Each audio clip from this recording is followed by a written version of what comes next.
As the title suggests, Tom and I are curious to know how hot our car gets during the day and how fast it cools down at night. The goal of this experiment was to find the time constants tau for each of these processes. We were successful in finding the cooling constants, but found that the heating constants depended on other things, but we will mention those later. This experiment is of interest because we know of the tragedy that can occur if an infant or small animal is left inside a car as it sits in direct sunlight. To collect temperature data, we used the TMP36 temperature sensor that is controlled by an Arduino. The experiment is powered by a hefty lantern battery so that we are able to take data for several days without interruption. Here I am placing the experiment in my car. The lantern battery sits in place in a 3D box that was designed in SketchUp and printed with MakerBot. The Arduino itself sits on a platform outside the box so that it is exposed to the car's environment. The data collected was being saved to an SD card, so we just rigged it up inside the car and retrieved it 3 days later. This is the code that runs the Arduino. The first few lines call the SD card. Time t is logged in milliseconds, n is the output from the temperature sensor, which is an integer from 0 to 1023. To convert it to a voltage value, we multiplied this variable by 5 and divided it by the 1024 partitions.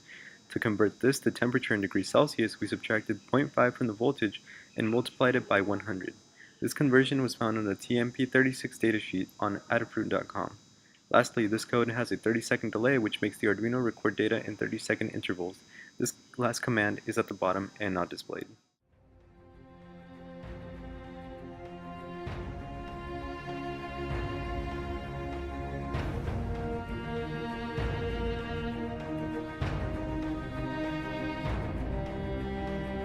So after we collected all this data, we needed to bring it in and somehow come up with a way to determine quantitatively how fast or how slow our car was heating up or cooling down. So the best way to do this, we thought, was if we just take the standard Newton's law of heating and cooling, which says the rate of temperature change of your object is proportional to the difference of temperature between your object and its environment. And this gives you nice exponential-like solutions, which are similar to charging and discharging a capacitor. So if we look at them, we could see if your object is less than the temperature in the environment, it will slowly heat up to that environment temperature, and then if it's greater than the environment, it will slowly decrease down to that environment temperature. So you have your classic ice water glass heating up to room temperature, or your hot coffee cup cooling down to room temperature. So if we then look at our data, we can see for the cooling down, the data very well matches this sort of theoretical cooling described by Newton's law of heating and cooling. However, the heating up looks sort of just like a standard exponential rise. It doesn't have this sort of capacitor charging-like curve. The gravity is all wrong. It doesn't really look like the model well describes it. A car sitting in direct sunlight isn't in an environment of constant temperature. We can't just drive our car into the sauna and leave it there for a couple of hours. Instead, the car heats up along with the increasing temperature of the normal day here in bright and sunny San Luis Obispo.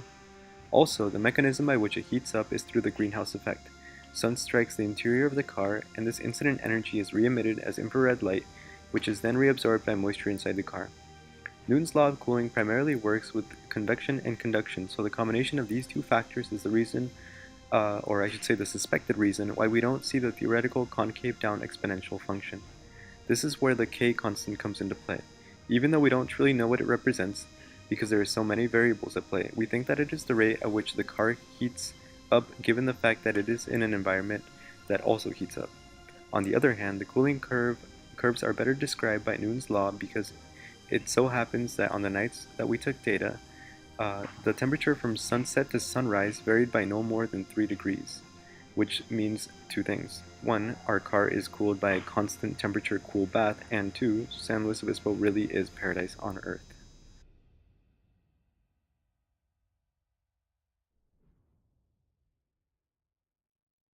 So to account for these two factors, we treated our object in a thermal bath with the ambient sort of nighttime temperature, the minimum temperature, and then we sort of added an additional heat source for the heating up, so some sort of artificial function to sort of represent this greenhouse gas effect.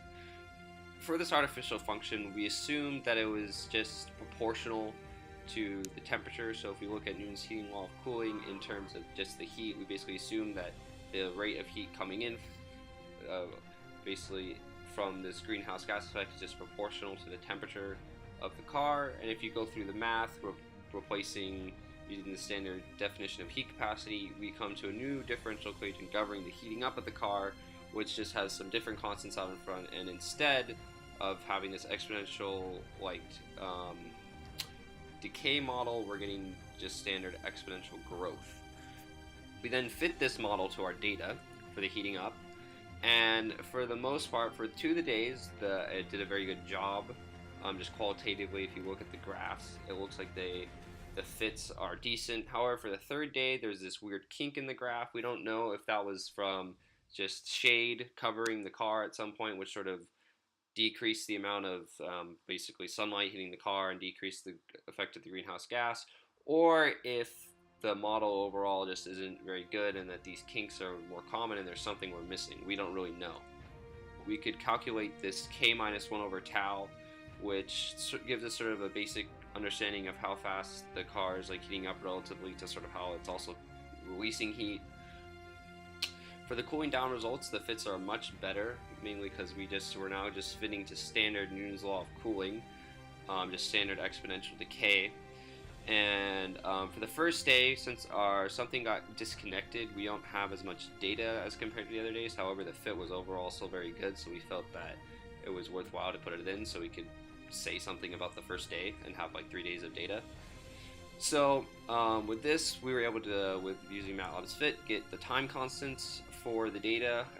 As you can see, for the days actually coincidentally go in order from hottest to coldest. So on the first day, which was the hottest day, it cooled down the fastest, and then it cooled down slower with each day.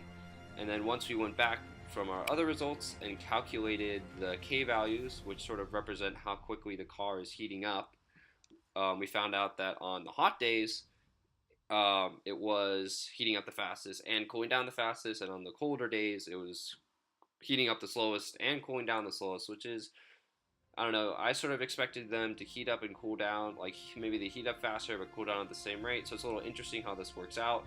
But it could also just do that because the rate of change we assumed was proportional to the temperature, that if it's going to be a hotter day, the rate of change is going to be hotter.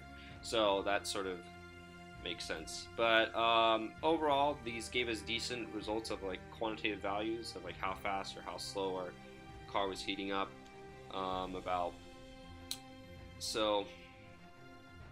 But these models could be improved on, obviously, if we picked a model that sort of more physically represented what was going on rather than this sort of artificial function.